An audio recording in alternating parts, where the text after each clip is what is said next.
Don't be scared. I know I look like a zombie. It's actually an iron deficiency. Okay. I was in a meeting last week with a colleague. We'll call him Dave. Dave was really upset. He'd just come out of a really ugly relationship. They were both really ugly. And to try and cheer him up, I said, come on, Dave, let's focus on our project. We need to have a brainstorming session. And he went, Ben, you can't say that anymore. It's offensive to epileptics.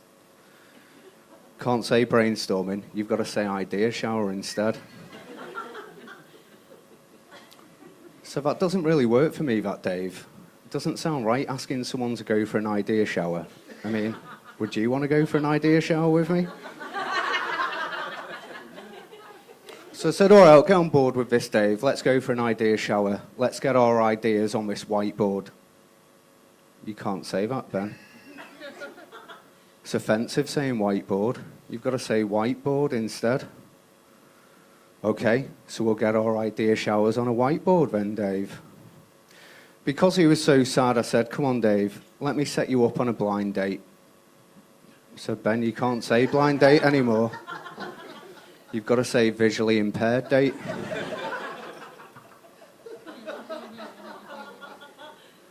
I'll set you up on a visually impaired date then, Dave.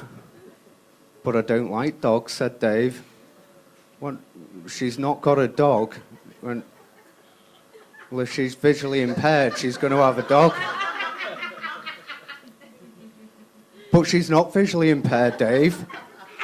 I was trying to set you up on a blind date. You just can't help some, can you?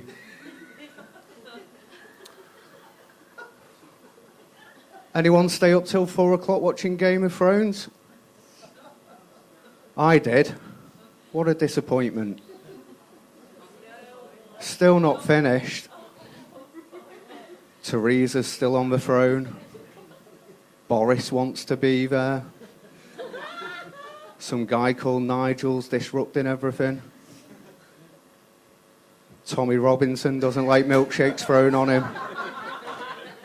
I thought it was ending at the end of October, but wasn't worth staying up for. Before I start, it's 2019. There's no room for sexist comments anymore. No one agrees? Okay, interesting. And I was sat on a bench the other day and a little child ran past and I heard a woman's voice shout, Tyler! Tyler! Now, if you're going to call your kid Tyler, he'll grow up to be a dick.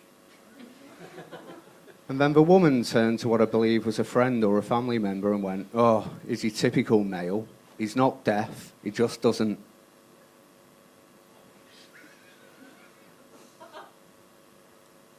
Sorry, I'm not sure how that ended.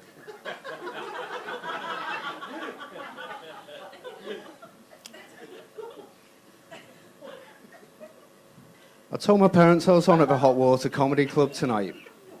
They said, well done, son, but we've got a couple of pieces of advice for you. The first piece of advice is, we paid for you to go to university and get a psychology degree. You haven't really done anything with it, so why don't you start using it? So, ladies and gentlemen, this will be the worst 10 minutes of comedy you'll see in your life. Second piece of advice was, it's 2019. You need to be politically correct. Don't go upsetting anyone.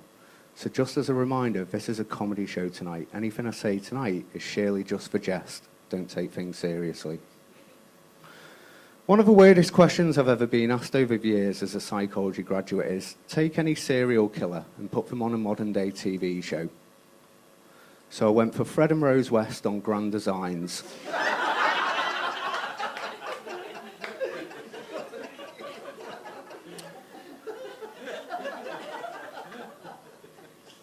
Tonight's episode, Kevin's in Gloucester.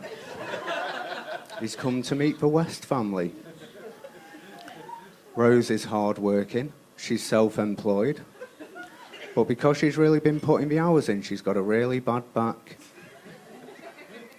Fred doesn't really do much, but he's a keen cameraman. So we're going to build him his own video room overlooking Rose's office. A few months go by, Kevin goes back to see how the project's going. He says the house is coming along well. Are you sticking to your budget? No, Kevin. We've gone over our budget. Well, what have you done? Let's just say we got a few bodies in to help with the wall cavities. Well, the house looks great. What have you done with the basement? Don't go in the basement, Kevin. I thought you were building a feature garden, but you seem to have put a patio down. Don't go in the garden, Kevin. Horrible people, aren't they, the Wests? As a child, I used to walk through puddles because I was worried that my feet would get thirsty. In 2019, I'd be classed as having additional needs. I found out I was gay when I was 9. A school friend told me I dropped my gay card. And I looked. Can't really say gay card in 2019. But if it did exist, you'd probably get bonus points shopping. When I first heard Material Girl by Madonna, I thought that she was singing that she's made out of material. A duvet, for example. Didn't realise materialism was buying kids.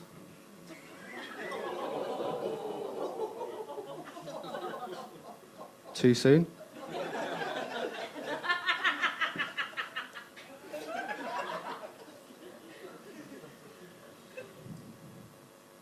Listen.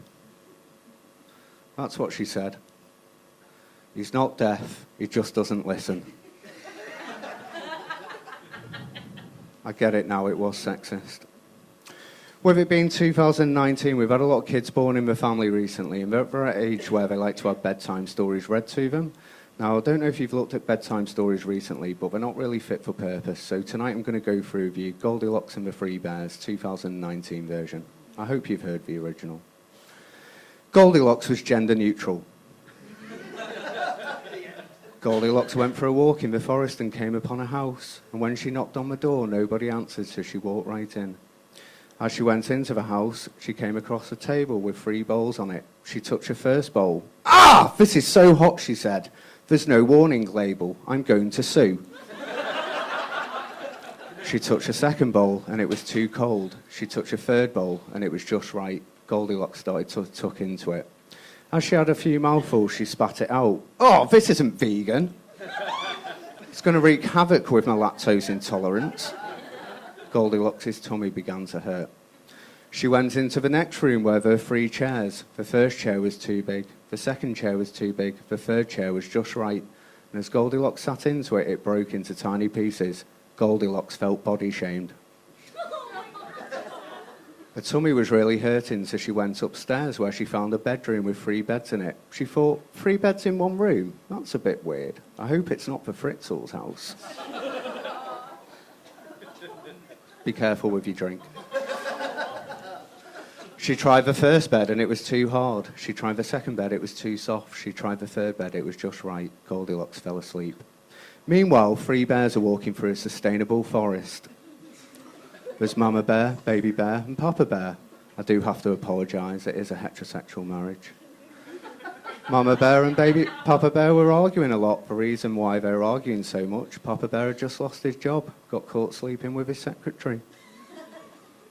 They came to the house and saw the door was open. Mama Bear went, "Oh, typical. Couldn't shut the door just like when you got caught sleeping with your secretary." Papa Bear went, "Leave it. Before I leave you. I've apologised, I lost my job, we've had to downsize, please just let it go." They went into the kitchen and saw that the porridge had been eaten.